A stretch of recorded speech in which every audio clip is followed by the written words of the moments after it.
Welcome student, myself Dr. Savita Meena and we are continuing chapter Hard and Soft Acids and Bases lecture 6. Today we will discuss general chemical aspects. So number of chemical aspects have been interpreted by HSAB or SHAB concept. First, catalytic power of metals may be accounted from the fact that the soft metal atom will easily adsorb soft base on their surface. Second one is the solubility. Solubility और catalytic power, इसको हम ऐसे समझ सकते हैं कि जो catalytic power है इसके आधार पर हम ये बता सकते हैं कि सॉफ्ट मेटल है वो सॉफ्ट बेस पे इजीली एडजॉर्ब हो सकती हैं उनके सरफेस से, तो इसकी वजह से एज ए उत्प्रेरक, एज ए कैटलिस्ट वो वर्क करती हैं. सेकंड है सॉलिबिलिटीज या विलयता. तो जितने भी सॉल्यूट हैं अगर वो हार्ड हैं तो वो हार्ड सॉल्वेंट में इजीली डिज़ोल्व हो सकते हैं, और यदि सॉल्यूट हमारा सॉफ्ट है तो वो सॉफ्ट सॉल्वेंट में ही डिज़ोल्व होगा. एग्जाम्पल के लिए हमने लिया मर्करी हाइड्रोक्साइड, ये इजीली डिज़ोल्व हो सकता है एसिडिफाई एक्वस सॉल्वेंट में, और जबकि मर्करी सल्फाइड नहीं हो सकता. इसकी डिटेल स्टडी हम आगे पढ़ेंगे. Next is the substitution reaction. तो बहुत सारी सब्स्टिट्यूशन रिएक्शन हैं जिनको काइनेटिकली स्टडी किया जा सकता है उनकी हार्डनेस और सॉफ्टनेस के आधार पर. Some additional illustration of HSAB concept. ये बहुत सारे अदर कंसेप्ट्स हैं HSAB के जिनको हम यूज़ कर सकते हैं इलस्ट्रेशन के लिए. जैसे example magnesium carbonate, calcium carbonate, aluminium hydroxide, ये हमें नेचर में मिलते हैं परंतु इनके सल्फाइड्स नहीं मिलते हैं. सेकंड, कॉपर, सिल्वर, मर्करी, ये नेचर में एज ए सल्फाइड्स ही मिलते हैं. कोबाल्ट का फ्लोराइड के साथ कॉम्प्लेक्स ज़्यादा स्टेबल है इन कंपेयर टू आयोडाइड के साथ. सिल्वर का साइनाइड के साथ कॉम्प्लेक्स ज़्यादा स्टेबल है कंपेयर टू क्लोराइड. AgI2 ये प्रोड्यूस होता है सॉफ्ट कॉम्बिनेशन से और ये स्टेबल है, एग्जिस्ट भी करता है, जबकि AgF2 इसका कॉम्बिनेशन है सॉफ्ट हार्ड, ये एग्जिस्ट नहीं करता है. तो ये सारे एडिशनल इलस्ट्रेशन है जो हम HSAB कंसेप्ट के आधार पर कर सकते हैं. Applications of HSAB theory. A large number of chemical reactions can be understood. First point is the relative strength of hydroacids HF, HCl, HBr और HI. That is the स्थायित्व of hydrogen halides. Hydrogen halide का स्थायित्व अतिव्यापन के आधार पर समझाया गया है. कठोर मृदु अम्ल क्षार सिद्धांत के आधार पे भी हम इसे समझा सकते हैं. इसके लिए हम यहाँ एक रिएक्शन लेते हैं, हाइड्रोजन फ्लोराइड, क्लोराइड, ब्रोमाइड या आयोडाइड, इसमें से ये कुछ भी हो सकता है, HX, X की जगह इनमें से कोई भी हैलाइड हो सकता है. जब हमने इसकी वाटर के साथ रिएक्शन करवाई तो रिएक्शन करवाने से क्या हुआ, हाइड्रोजन और हैलाइड अलग हो गए. Hydrogen as a positive ion water के साथ अटैच हो गया और हमें मिला हाइड्रोनियम आयन. यहाँ पर हाइड्रोजन आयन एक कठोर अम्ल है और जैसा कि हम जानते हैं फ्लोराइड आयन यह है कठोर बेस है. तो ये बहुत इजीली हाइड्रोजन के साथ बॉन्डिंग कर लेता है, स्ट्रांगली बॉन्डेड होता है. इसलिए हम ये कहते हैं जो HF है ये सबसे ज़्यादा स्टेबल है. परंतु आयोडाइड आयन की बात करें, आयोडाइड आयन एक मृदु आयन है, एक सॉफ्ट बेस है, इसीलिए ये हाइड्रोजन आयन के साथ बहुत अच्छे से बॉन्डेड नहीं होता है और ये इजीली बॉन्डिंग नहीं कर पाता है. तो इसके बेसिस पर हम इनकी एसिड स्ट्रेंथ बता सकते हैं. अभिक्रिया की दिशा डायरेक्शन ऑफ रिएक्शन। तो लिथियम आयोडाइड और सीजियम फ्लोराइड के मध्य अभिक्रिया कठोर कठोर एवं मृदु मृदु अम्ल क्षार संयोजक का एक अच्छा एग्जाम्पल है। जैसे कि सीजियम फ्लोराइड को अगर हम देखें तो सीजियम प्लस आयन ये as a soft acid behave करेगा, fluoride ion as a hard base behave करेगा। ऐसे ही lithium iodide as a hard acid behave करेगा और लिथियम आयोडाइड में lithium as a hard acid behave करेगा और iodide as a soft base behave करेगा। इनके रिएक्शन करवाने पर हमें जो कंपाउंड मिलते हैं वो है सीजियम आयोडाइड और लिथियम फ्लोराइड, और इनकी जो एंथैल्पी है उसका मान है -138 किलो जूल पर मोल। इस एग्जाम्पल में हम ये देख सकते हैं कि सीजियम फ्लोराइड सॉफ्ट एसिड है और हार्ड बेस का सॉल्ट है, जबकि लिथियम आयोडाइड हार्ड एसिड और सॉफ्ट बेस का लवण है या सॉल्ट है। और ये हम जानते हैं कि हार्ड हार्ड और सॉफ्ट सॉफ्ट इंट्रैक्शन ज़्यादा रिएक्शन को फॉरवर्ड करने में हेल्प करते हैं। इनका जो इंट्रैक्शन होता है वो बहुत स्ट्रॉन्ग होता है, तो इसी वजह से ये जो रिएक्शन है ये फॉरवर्ड डायरेक्शन में होगी, क्योंकि फॉरवर्ड डायरेक्शन में जाने पर हमें लिथियम फ्लोराइड मिलता है जो कि हार्ड हार्ड इंट्रैक्शन शो कर रहा है, और सीजियम आयोडाइड मिलता है जो कि सॉफ्ट सॉफ्ट इंट्रैक्शन शो कर रहा है। तो इस तरह से ये रिएक्शन हमारी फॉरवर्ड डायरेक्शन में जा सकती है। SA react, soft acid react with soft base and hard acid react with hard base to complete the reaction in forward direction. Next topic is the hardness of acid and base. तो कोई reaction में acid और base की hardness क्या है? इसका मतलब एक तरह से हम ये कह रहे हैं कि किसी अम्ल या क्षार की कठोरता का अनुमान हम इस अभिक्रिया से लगा सकते हैं। यहाँ हमने एग्जाम्पल लिया है, इसमें हम देखते हैं कि B कोई क्षार है जिसकी कठोरता या मृदुता का हमें अनुमान लगाना है कि B कठोर है या मृदु है। इसके लिए हम क्या करेंगे, रिएक्शन में हम देखते हैं कि यदि इक्विलिब्रियम राइट डायरेक्शन में बढ़ता है, राइट डायरेक्शन में जाता है, इट मीन्स B एक सॉफ्ट बेस है। अगर रिएक्शन राइट डायरेक्शन में फॉरवर्ड होती है तो हम ये कह सकते हैं कि B है ये एक तरह से सॉफ्ट बेस है, क्योंकि यह सॉफ्ट अम्ल CH3Hg मिथाइल मरकरी के साथ इजीली रिएक्शन करके मिथाइल मरकरी B कॉम्प्लेक्स बनाता है, तो रिएक्शन राइट डायरेक्शन में होगी। सेकेंड ऑप्शन ये है कि अगर रिएक्शन लेफ्ट डायरेक्शन में जाती है, उस कंडीशन में हम ये कह सकते हैं कि जो B है वो कठोर क्षार है। B हमें नहीं पता क्या है, हम बस एज्यूम कर रहे हैं।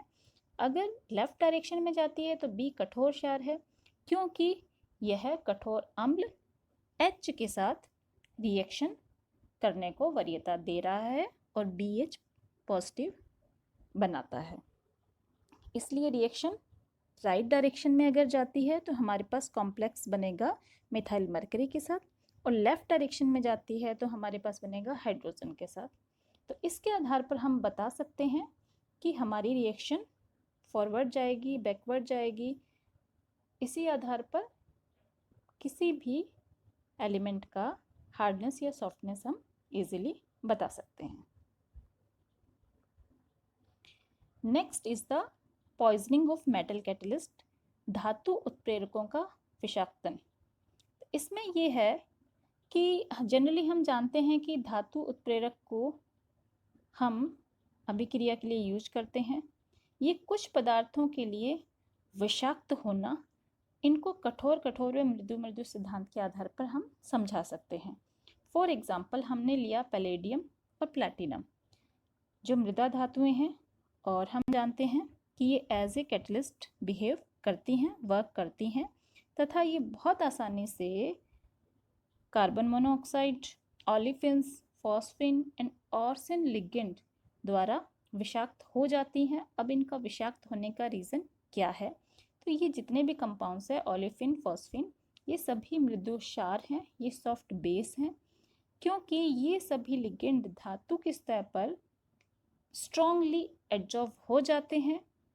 इसके और एडजॉर्ब होने के बाद ये उसकी क्रियाशीलता वाले जो साइड्स हैं उनको कैप्चर कर लेते हैं। मेटल की जो क्रियाशीलता वाले साइड्स हैं उनको कैप्चर कर लेते हैं। इसकी वजह से क्या होता है, उनकी जो खुद की एक प्रॉपर्टी है, कैटलिस्ट की उत्प्रेरक गुण है उनमें, वो समाप्त हो जाता है और जो मृदा धातुएं उत्प्रेरक कठोर लिगेंड जैसे कि फ्लोराइड, ऑक्साइड, नाइट्रोजन, इनके साथ अभिक्रिया नहीं करती हैं, क्योंकि ये सॉफ्ट मृदा धातुएं होंगी। तो इनके लिए जो मृदा धातु हैं वो ऑलरेडी सॉफ्ट हैं, तो ये जो कठोर हैं लिगेंड्स उनके साथ अभिक्रिया नहीं करेंगी। ये जो मृदु हैं या सॉफ्ट जो लिगेंड्स हैं उन्हीं के साथ अभिक्रिया कर सकती हैं। तो इसके आधार पर ऐसे रिएक्शन से कभी कभी विषाक्त जो प्रवृत्ति है वो इनमें पॉइजनिंग प्रवृत्ति पाई जाती है। Next is the occurrence of minerals, खनिजों की प्राप्ति। ये हम सभी जानते हैं, हमने एग्जाम्पल भी पढ़ा था कि कठोर अम्ल आयन जैसे कि कैल्शियम है, मैग्नीशियम है, एल्यूमिनियम है, ये सारे हार्ड एसिड हैं और ये खनिज के रूप में पाए जाते हैं, परंतु इनके कभी भी हमें सल्फाइड्स नहीं मिलते हैं। क्या रीज़न है?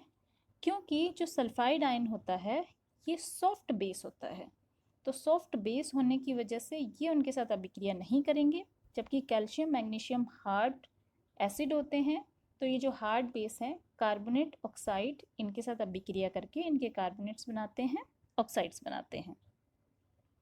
इसी तरह से परंतु अदर एग्जांपल्स हैं, कॉपर है, सिल्वर है, मरकरी है, ये सॉफ्ट बेस हैं, इसीलिए ये सल्फाइड आयन के साथ इजीली रिएक्शन करके या उनके साथ अटैच होके उनके सल्फाइड के फॉर्म में हमें मिलते हैं, क्योंकि सल्फाइड आयन भी सॉफ्ट है और कॉपर, मरकरी ये भी सॉफ्ट है।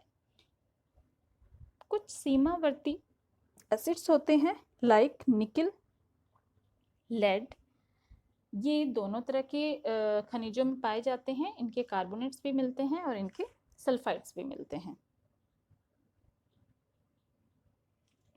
Next, rate of reaction, hard and soft theory के आधार पर हम अभिक्रिया की दर या रेट ऑफ रिएक्शन बता सकते हैं, क्योंकि इलेक्ट्रोफिलिक या न्यूक्लियोफिलिक जो रिएक्शन होती हैं एसिड बेस की, वो उनकी हार्डनेस और सॉफ्टनेस पे ही निर्भर करती हैं। Next is the direction of reaction. अब डायरेक्शन ऑफ रिएक्शन का मतलब रिएक्शन किस डायरेक्शन में बढ़ेगी आगे। तो इस सिद्धांत के लिए हमने यहाँ कुछ इस पॉइंट के लिए कुछ रिएक्शंस लिखी हैं, जिसमें कि कठोर और मृदु सिद्धांत के आधार पर ही हम बताते हैं कि जो फर्स्ट रिएक्शन है वो जानी चाहिए राइट डायरेक्शन में, क्योंकि H+ जो है वो हार्ड एसिड है और OH हार्ड बेस है, तो ये इजीली अभिक्रिया करके वाटर बना रहे हैं। सेकेंड रिएक्शन की बात करें तो ये रिएक्शन हमारी जानी चाहिए बाईं तरफ, लेफ्ट डायरेक्शन में। क्यों जानी चाहिए? क्योंकि यहाँ पर हमारे पास हाइड्रोक्सिल आयन की जगह हमारे पास है थायोल, SH। इस थायोल से क्या होगा कि ये एक सॉफ्ट बेस है, इसीलिए ये सॉफ्ट अम्ल मिथाइल मरकरी के साथ संयोग करके मिथाइल मरकरी का थायोल बनाता है। तो ये जो हमारी रिएक्शन होगी ये जाएगी हमारी लेफ्ट डायरेक्शन में। इससे हम बता सकते हैं हार्ड एंड सॉफ्ट इंट्रैक्शन यहाँ पर पॉसिबल है। Next point is the stability of hydrogen halide. ये हमने पहले भी पढ़ा था कि जो हाइड्रोजन हैलाइड्स हैं उनकी स्टेबिलिटी उनके डिसोसिएशन के बेसिस पे बताई जा सकती है। आयोडाइड सॉफ्ट बेस है, फ्लोराइड हार्ड बेस है, तो हार्ड बेस है इसलिए हाइड्रोजन फ्लोराइड के साथ ये इजीली अटैच होता है, तो इसका जो बॉन्डिंग स्ट्रॉन्ग होगी वो हाइड्रोजन फ्लोराइड के साथ होगी, बट इसका डिसोसिएशन है वो हाइड्रोजन आयोडाइड का सबसे इजीली हो सकता है। Next one is the Copper+2 and Cadmium+2 का सेपरेशन या पृथक्करण। हम सभी जानते हैं Copper+2 एंड Cadmium+2 आयन, इनको अलग करने के लिए इनका हम मिक्सचर लेंगे।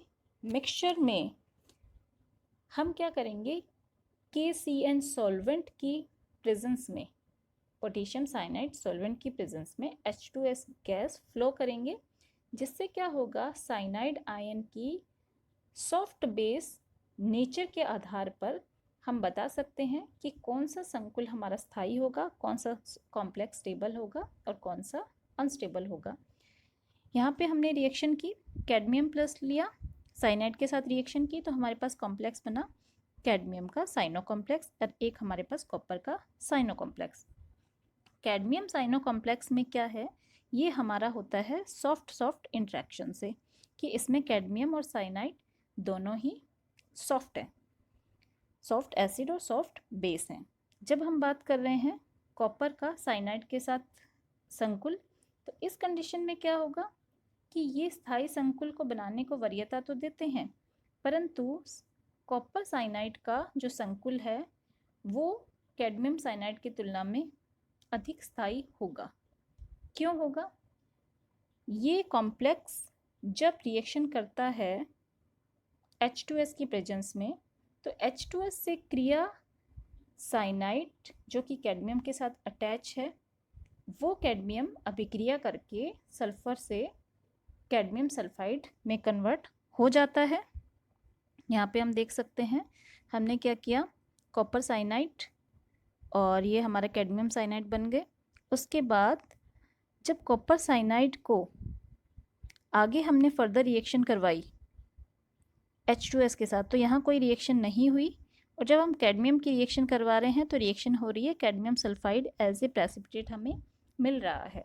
क्यों मिल रहा है, इस विलयन में जब हमने H2S फ्लो करवाई तो कैडमियम के अवशेप बने। इससे ये हम बता सकते हैं कि कॉपर और सल्फाइड की तुलना में, कॉपर जो है वो सल्फाइड की तुलना में साइनाइड को वरीयता दे रहा है और कैडमियम साइनाइड की तुलना में सल्फाइड को वरीयता दे रहा है। ये है इनके हार्डनेस एंड सॉफ्टनेस के आधार पे। तो इस तरह से हम बता सकते हैं कि कॉपर और कैडमियम को सेपरेट किया जा सकता है उनके मिक्सचर में H2S फ्लो करके KCN के प्रेजेंस में। HCl में मरकरी ऑक्साइड और मरकरी सल्फाइड की विलयता।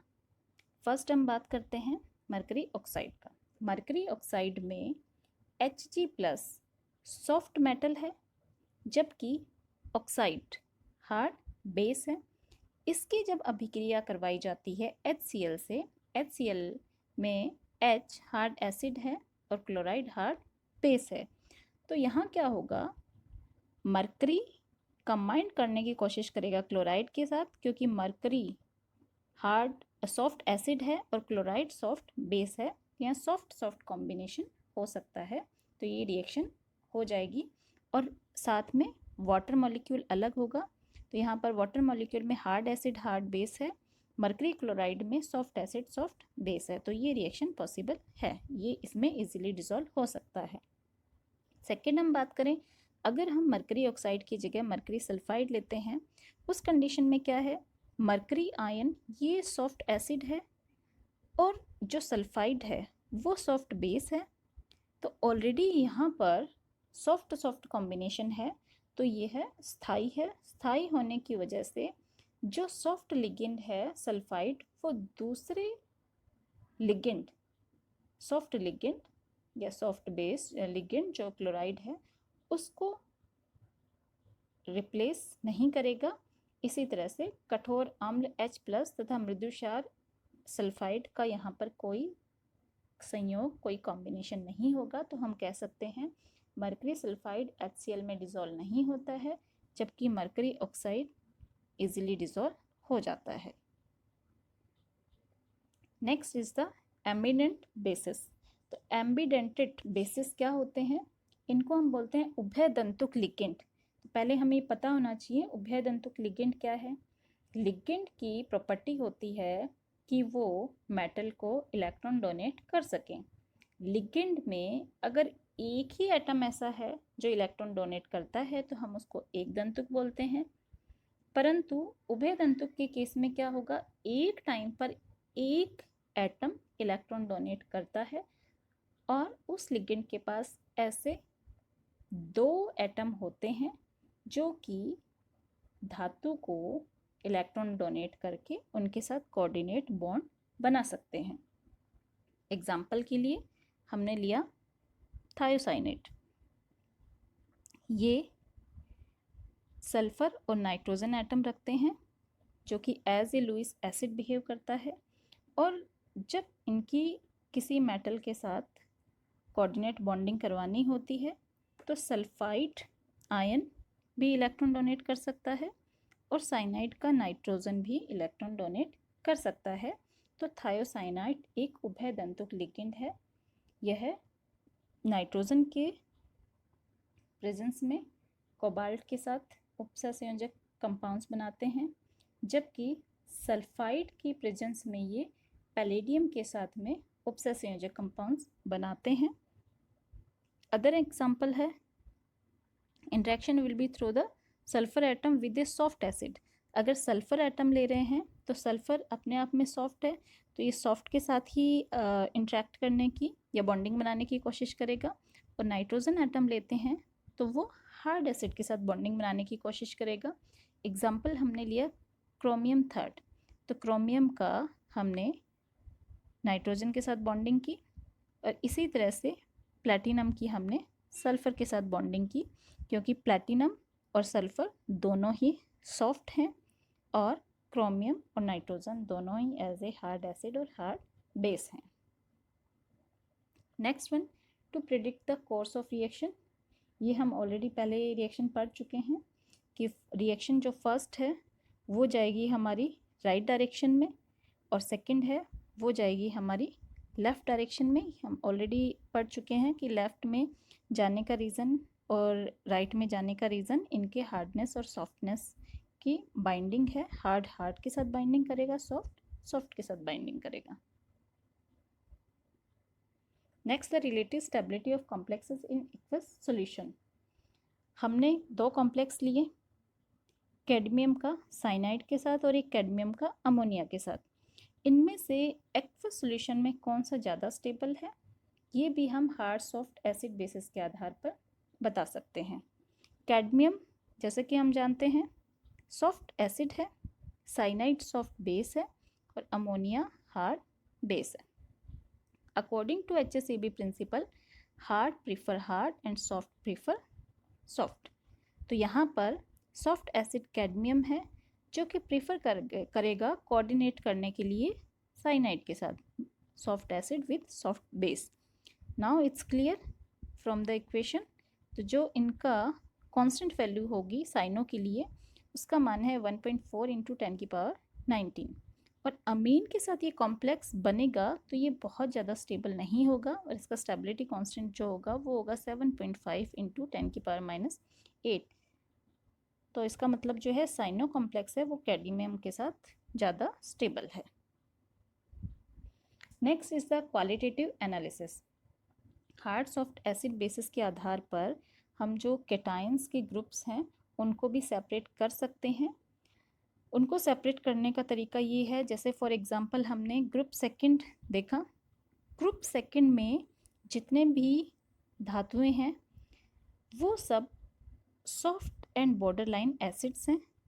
ग्रुप थर्ड में जितनी भी धातु हैं वो बॉर्डरलाइन हैं, और ग्रुप फोर्थ में सारी जो भी धातु हैं आयंस है वो एज ए हार्ड एसिड है।